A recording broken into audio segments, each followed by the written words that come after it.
Oke, teman-teman semua, Assalamualaikum warahmatullahi wabarakatuh. Kembali lagi bersama saya, ya, Reza Bastian, sebagai coach digital marketing dan branding ya untuk UMKM di Indonesia. Saya aktif melatih para UMKM untuk bisa naik kelas ya, terutama di bidang digital marketing dan branding. Nah, pada kesempatan kali ini, teman-teman, saya akan melakukan sharing mengenai bagaimana memanfaatkan marketplace yang ada di Facebook. Dulu itu sempat lagi naik daun banget pada tahun 2017 sampai 2021, yang di mana sangat luar biasa sekali hype-nya ya di marketplace Facebook. Dan saya melihat ya, meskipun setelah COVID selesai ya, performanya tidak seperti yang tahun saya sebutkan tadi ya, tapi tetap ya menjadi pilihan yang sangat baik untuk yang kita bisa mendapatkan potensial-potensial buyer yang terbaru, kayak gitu. Jadi bukan berarti, meskipun sudah di tahun 2026 ya, Facebook Marketplace itu tidak, worth it gitu ya. Dan tentunya Facebook Marketplace merupakan salah satu tempat yang mana teman-teman bisa maksimalkan dari marketplace-marketplace yang lain yang mungkin sudah teman-teman coba. Nah, bagaimana caranya? Caranya simple banget ya, kawan-kawan ya. Yang pertama, teman-teman tinggal buka aja Facebook-nya ya, facebook.com ya, jelas itu dulu ya. Dibuka dulu facebook.com-nya ya, seperti ini ya. Kemudian setelah itu muncullah tampilan halaman seperti ini. Nah, teman-teman tinggal geser aja ke bawah ya. Geser aja ke bawah banyak menunya ya. Kalau misalnya nggak nampak, klik aja bagian lihat menunya lebih banyak seperti itu ya. Ini sudah saya buka semuanya. Kemudian pilih marketplace, tinggal diklik aja ya. Ini saya buat halaman baru aja ya. Nah, kemudian setelah itu akan muncul tampilannya seperti ini. Nah, teman-teman nggak usah dipusing-pusingkan ya ngelihat tampilan seperti ini. Teman-teman tinggal klik aja bagian jual barang. Kemudian nanti ada 3 pilihan di sini. Yang pertama, barang yang dijual, kendaraan yang dijual, atau rumah dijual atau disewakan. Nah, jadi sekarang ada 3 jenis penawaran yang bisa teman-teman maksimalkan ya untuk bisa menghasilkan cuan ya seperti itu. Nah, bagaimana kalau untuk UMKM, apa yang mesti kita lakukan, yang mesti kita pilih? Maka pilihlah barang dijual ya, tinggal kita klik aja sekali cukup ya. Kemudian teman-teman nanti tampilannya akan muncul seperti ini. Ada plat tinjau tawaran, ada judul, harga, detail, dan informasi siapa yang menjual. Kemudian di sebelah kiri kita bisa melihat ada tambahkan foto, kita bisa menambahkan sampai 10 maksimalnya. Dan video ini saya buat ya, ini masih 10. Saya nggak tahu nanti beberapa tahun ke depan apakah akan bisa bertambah lagi lebih banyak atau seperti apa, saya tidak tahu ya teman-teman ya. Nah, karena memang per video ini dibuat maksimal 10. Nah, langkah pertama, nanti ketika teman-teman mengupload, dia akan muncul di bagian pratinjau. Kita tinggal klik aja tambahkan foto, kemudian kita tinggal pilih aja produk yang sudah kita download ya, sudah kita pilih ya. Saya sudah ada contoh produk ya, produknya adalah kerupuk ya, dan ini contoh aja ya. Dan saya cuma buat satu aja karena foto produknya hanya satu ya. Teman-teman silakan bikin tambahkan foto produk sebanyak-banyaknya. Nah, di bagian di bagian judul, ini adalah bagian-bagian wajib yang mesti kita buat penjelasannya. Yang pertama adalah kita buat judulnya. Misalnya kita buat judul apa nih? Kerupuk, kerupuk udang ya. Nah, kerupuk udang. Kita punya usaha kerupuk udang. Nah, hal yang paling utama ketika kita ingin mendapatkan calon-calon buyer potensial, yaitu adalah kita tambahkan keyword-nya, kita tambahkan kata kuncinya. Kata kuncinya seperti apa? Misalnya teman-teman berada di domisilinya di daerah Makassar, maka buatlah tulisannya kerupuk udang Makassar, atau misalnya domisilinya di Aceh, buat kerupuk udang Aceh, atau kalau misalnya domisilinya di Lampung, buatlah Lampung, atau misalnya domisilinya di Pekanbaru, buatlah di Pekanbaru, atau misalnya domisilinya di daerah Bali atau Denpasar ya, buatlah Denpasar.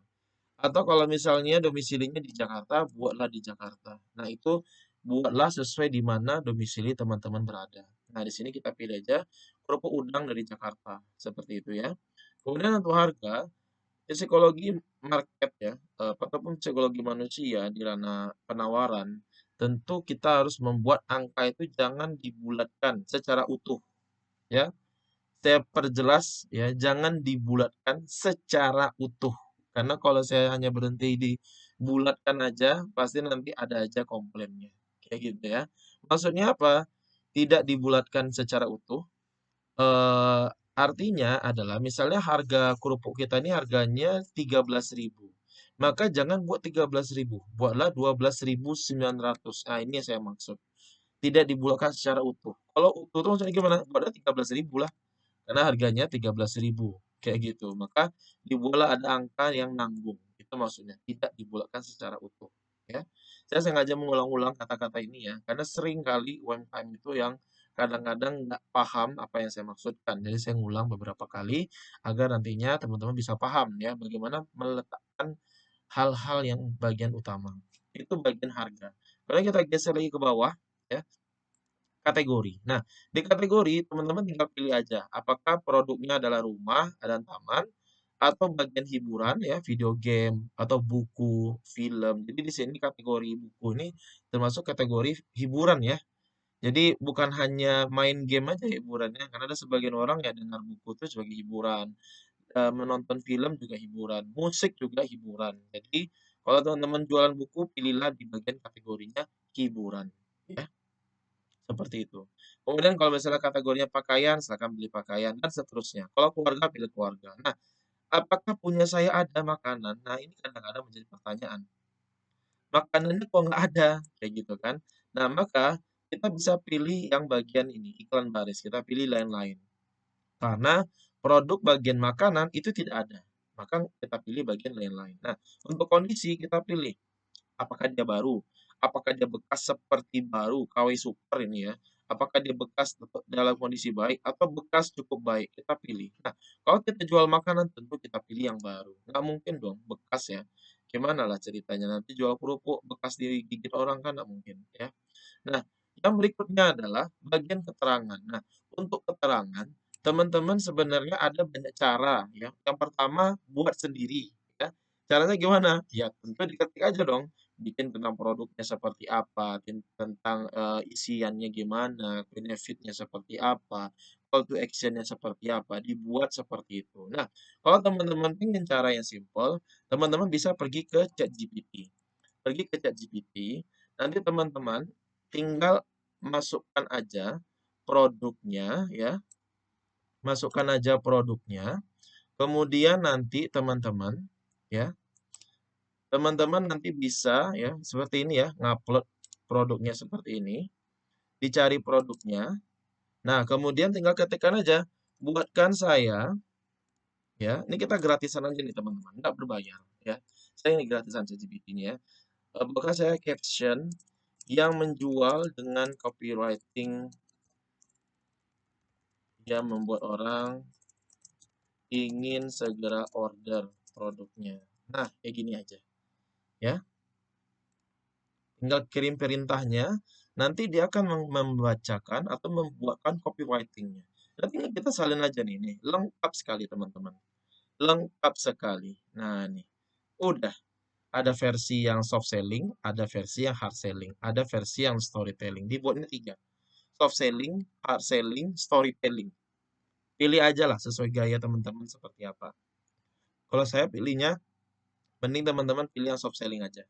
Nggak usah terlalu barbar banget ya. Nah, jadi langsung aja yang soft selling. Nah, seperti ini. Selesai? Simple ya, simple sekali.